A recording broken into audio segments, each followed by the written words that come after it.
Welcome back. I don't know what to do. I want to ask my boyfriend to marry me, but I need advice. We've been dating for 5 years.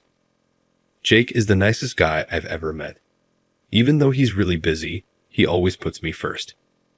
Whenever I thought he couldn't show me more love, he went above and beyond to make me feel special. But he still hasn't proposed. I'm confused. If he loves me this much, why hasn't he proposed? My friends, who didn't feel as loved as I did, were getting married, and I was left waiting. I was running out of time, but one Friday, he picked me up as usual, looking cheerful and excited. I thought that day would be when he proposed, but to my disappointment, he told me that his younger brother had set a wedding date for the next month. I felt awful because it seemed like Jake didn't see me as someone he wanted to marry. He was financially stable and had his own place. What more did he need? His excitement was because he was going to be the best man and give a speech on that day. I couldn't conceal my disappointment, so I called my best friend Sami, but she didn't answer. Feeling down, I called my aunt for comfort. She liked Jake, but thought he wasn't ready for marriage, suggesting I consider other options. I blame her for the advice that led to my actions with Alan. I meet Alan outside the venue of Jake's brother's wedding. I had to step out because I couldn't bear the applause and sweet talk for the newlyweds, especially witnessing Jake happily teasing the bride and groom. I realized that if I stayed there, I might go talk to him. I didn't notice Alan right away because I was still upset. Then someone came up to me and asked if I wasn't a fan of weddings. The question surprised me, and I laughed. I looked at him with curiosity. He was well-dressed and good-looking. He introduced himself, and I did the same. He told me he thought I was too beautiful to wear a frown, and I blushed. He said he thought I was too beautiful to have a frown on my face, and I blushed. We continued talking, and I found myself captivated by him. We swapped contact information, and then I went back inside. I can't say if it was because of his wonderfully expressed compliments or because I was upset with Jake. But I caught myself thinking about Alan. So when my aunt asked about the wedding, I ended up telling her about Alan instead. She was excited and suggested that I keep in touch with him. I asked her what would happen with Jake, and she said it didn't matter if neither of them knew about each other. I told my best friend about it, and she laughed, saying I was close to getting married, but still interested in someone else. I asked her where the ring on my finger was. In the following days, Alan and I chatted on the phone. He was charming, and I found myself really liking him. We see each other 2 times in a week. It was simple to plan because Jake was really busy with work and didn't have much time for me. Instead, he sent bouquets of flowers. When Alan said he wanted a real relationship and was thinking about settling down soon, I felt so excited that it felt like my insides were going to burst. It was as if our stars aligned. The day he officially asked me to be his girlfriend was the first time we got close physically. Later, I cried because I felt guilty. I had never cheated on Jake before, but I didn't want to be single forever. I called my aunt and poured out my heart to her. She suggested that I wait until I was certain Alan was about to propose before breaking up with Jake. So, I kept going in my relationship with Alan, even though it felt both good and wrong.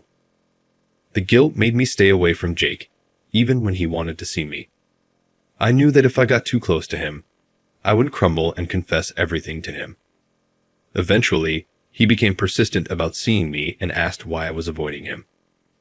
I didn't have a real reason, so I told him it was because my pedicure services were taking up my time. He looked at me with a knowing expression, like he could understand everything about me. I got scared and called my aunt afterward. After Jake left, she told me to be careful. A few days later, Sami called me to let me know that Jake wanted to propose to me and make it a surprise. Jake wasn't sure how to do it, so he asked for Sami's assistance. I felt thankful that she informed me because I realized I needed to break up with Alan before moving forward with this new chapter. I was too afraid to tell him in person, so I sent him a message instead. I thought he might call, so I blocked his number. I went to stay with my aunt, just in case he tried to find me at my apartment. Luckily, my roommates didn't know where my aunt lived, so they couldn't tell anyone. On the day Jake proposed, I was incredibly happy, and I almost accidentally revealed that Sami had told me about the surprise. It was just the two of us during the proposal, and it was incredibly beautiful. My 2-carat diamond ring, a gift from Jake, is definitely a keeper. I felt deeply moved when he shared that he waited to propose because he wanted to make sure he was ready to be the best man for my love. However, my actions of avoiding him in the past week made him decide to propose sooner than he had initially planned. I cried tears of both happiness and guilt. We're planning to visit the rest of his family in the upcoming week. Jake's family house was quite large, and from the few times I had visited, I knew that there were always family members coming and going, so I was ready for that. What caught me off guard was seeing Alan there, being introduced as Jake's second cousin who lives in Germany. I was in a daze and didn't even realize my legs were moving until I found myself rushing to the nearest bathroom, away from Jake's and Alan's shocked expressions. I needed to collect myself and figure out what to do. I tried calling my aunt, but I couldn't reach her. So, I called Sami and had to begin explaining everything from the moment I met Alan because she was only aware of our first encounter. Sami expressed disappointment that I hadn't told her earlier, but she urged me to stay composed. She hoped Alan wouldn't say anything right away, so I could leave Jake's house and head straight to her place. That way, we could figure out how to handle the situation and reassure Alan. I agreed with Sami's advice and ended the call. I went outside to talk to Jake and let him know I was feeling nauseous and needed to go home. However, Jake was standing by the door, about to head to the bathroom. He just stared at me as if I was a stranger. I called his name, but he turned away.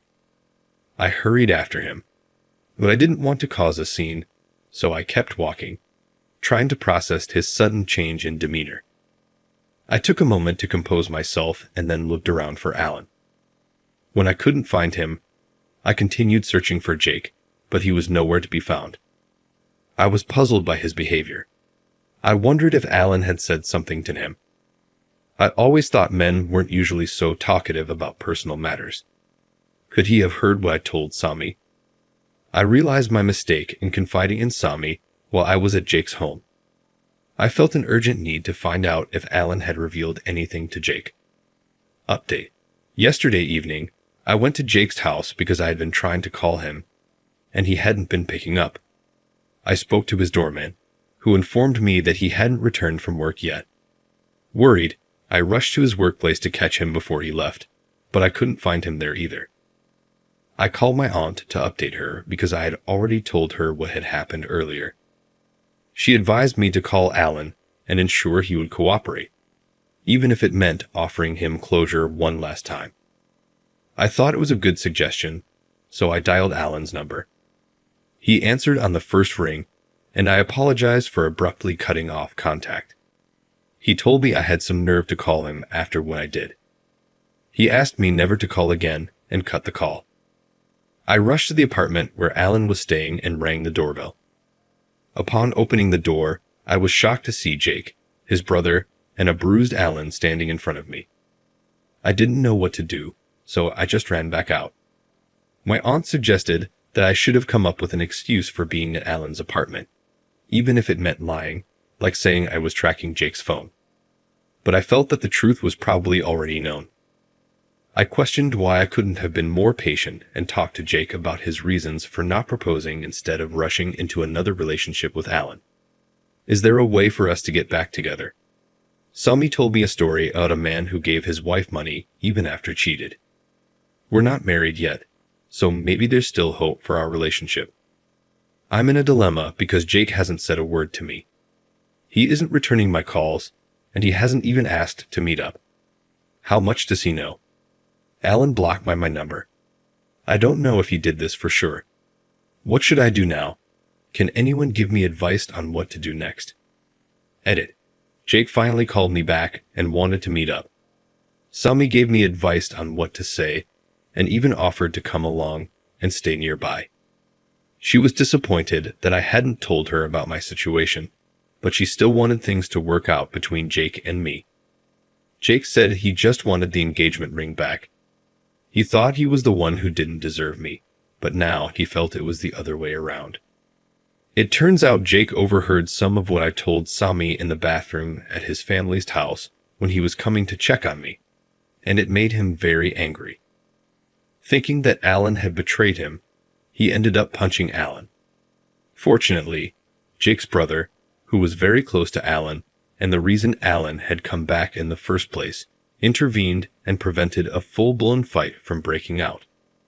They all gathered at Alan's place, where he explained everything that had happened. Jake also expressed his frustration with me for almost causing a rift between him and his cousin. He said I was a hoe, and I was going to pay for what I did. I tried to beg with him, but he forcibly removed the ring from my finger and ended up bruising me in the process. At this point, I'm unsure about what to do. If I had known Alan was at the wedding, I never would have talked to him in the first place. I don't want to go back to the beginning, guys.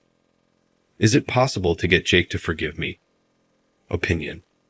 You cheated on your caring boyfriend, created chaos with his family, and now you're seeking advice. Here it is. Reflect on your actions, learn from your mistakes, and strive not to create such a huge mess in your relationships in the future.